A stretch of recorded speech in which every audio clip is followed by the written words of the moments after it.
네, 고웨스트 시간입니다. 글로벌 콘텐츠부 박찬희 기자와 뉴욕 증시 이슈도 짚어보도록 하겠습니다. 박 기자, 일단 미국 증시 큰 폭으로 올라줬는데 간밤에 뉴욕 증시 상황부터 정리해보죠. 네, 미국 증시는 매파적이었던 22 통화정책 회의 결과가 반영되면서 하락 출발했지만 견고한 이 경제지표 발표에 힘입어서 장 초반 부진을 딛고 장중 큰 폭으로 반등에 성공했습니다.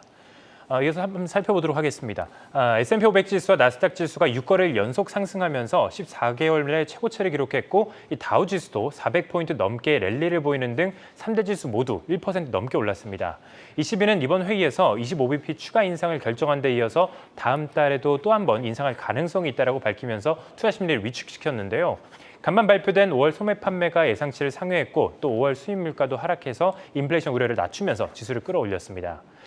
또 토러스 자산운용은 간밤 증시 상승에 대해서 최근 증시 상승 추세가 연준의 매파적인 정책 전망을 극복한 것이다라고 분석을 했습니다. 그렇군요. 일단 상승세가 크게 나와준 간밤 네. 시장이었는데 증시 주도주가 좀 바뀌는 모습도 포착이 됐다고요. 맞습니다. 그래서 오늘 고에스트 키워드도 되살아난 불씨 이렇게 잡아봤는데요. 네, 간밤 기술주 중심의 나스닥 지수를 끌어올렸던 것이 그동안 지수를 이끌었던 반도체 업종이 아니라 잠시 주춤했던 AI 업종이었기 때문입니다. 예. 간밤 AI 관련주들 주가 등락률도 함께 살펴보도록 하겠습니다. AI 기반 이 신약 플랫폼 업체 슈레딩거가 13% 올랐고 그리고 데이터 분석 회사 빅베어 AI 홀딩스 그리고 또 AI 음성 인식 솔루션 업체 사운드하운드 AI 그리고 웹 브라우저 기업 오페라 등이 11%대 올랐고 네. 또 AI 소프트웨어 업체 C3 AI도 8% 넘게 올랐습니다. 오페라의 경우 지난 10일 오픈 AI의 챗 GPT와 통합해서 AI 생성 콘텐츠 서비스를 출시할 계획이라고 밝히면서 이 AI 관련주에 포함이 됐습니다. 네, 지금 뭐 다시 또 불이 반짝 붙는 모습인데 네. AI 관련 빅테크주들에서도 또 랠리가 계속됐다고요? 맞습니다. 간밤 마이크로소프트와 애플의 주가가 강세를 보이면서 사상 최고치 행진을 이어갔습니다. 네. 간밤 마이크로소프트는 이 완성차 업체 벤츠와 협업해서 챗 GPT를 벤츠 차량에 장착해 음성인식 시험 서비스를 시작한다라고 밝히면서 주가가 3% 넘게 올랐습니다. 마이크로소프트는 챗 GPT 개발사인 오픈 AI에 110억 달러를 투자해서 AI 최대 수혜주 중 하나로 꼽히는데요. 마이크로소프트의 에이미 후드 CFO는 마이크로소프트 AI 사업의 올해 연간 매출액이 100억 달러, 우리 돈 12조 8천억 원에 이를 것이다라고 전망한 바 있습니다. 시장에서는 마이크로소프트의 향후 주가 전망에 대해서 압도적으로 긍정적인 평가를 제시하고 있습니다. 월가에서 마이크로소프트를 담당하는 전문가 53명 가운데 19명이 강력 매수, 25명이 매수를 제시했고 매도를 제시한 의견은 1명에 그쳤습니다. 반면 매도 의견은 1명에 그쳤는데요. 한편 시가총액 1위 기업인 애플 역시 간밤 1% 넘게 오르면서 이틀 만에 사상 최고치를 갈아치웠습니다. 알겠습니다. 자, 간밤에 또 하락 마감하긴 했지만 전날까지 13거래일째 상승 랠리를 펼쳤던 테슬라도 좀 살펴봐야겠습니다. 테슬라도 AI 수혜주로 분류가 되고 있다고요? 맞습니다. 간밤 테슬라가 AI 회사기 때문에 이 최장기간 상승 랠리를 보인 것이다라는 주장이 나왔습니다. 네.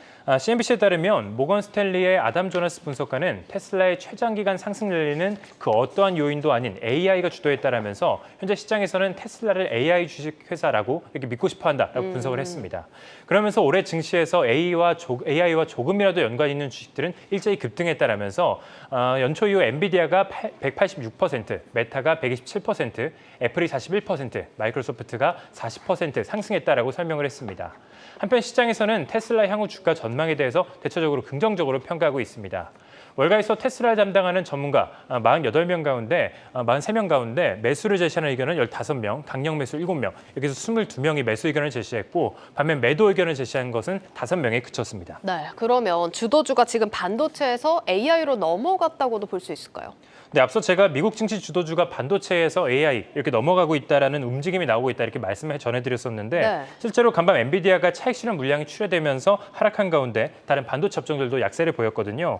간밤 미국 증시가 이렇게 반도체 업종을 추종하는 필라델피아 반도체 지수 역시 0.85% 하락하는 가운데 다만 분위기가 완전히 넘어갔다라고 보기는 조금 이른 감이 있습니다. 그렇죠. 일각에서는 최근 계속된 상승에 대한 쉬어가기 움직임을 보인 것이다라면서 여전히 반도체 업종의 상승 여력은 충분하다라는 의견도 나왔는데요. 뱅크 오브 아메리카는 반도체 대장주인 엔비디아를 매수해야 하는 두 가지 이유를 제시했습니다.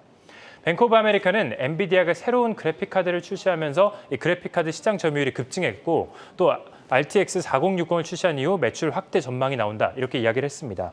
실제로 월가에서 엔비디아를 담당하는 전문가 49명 가운데 41명이 매수 의견을 제시했고 이 매도를 제시한 그런 전문가는 한 명도 없었습니다.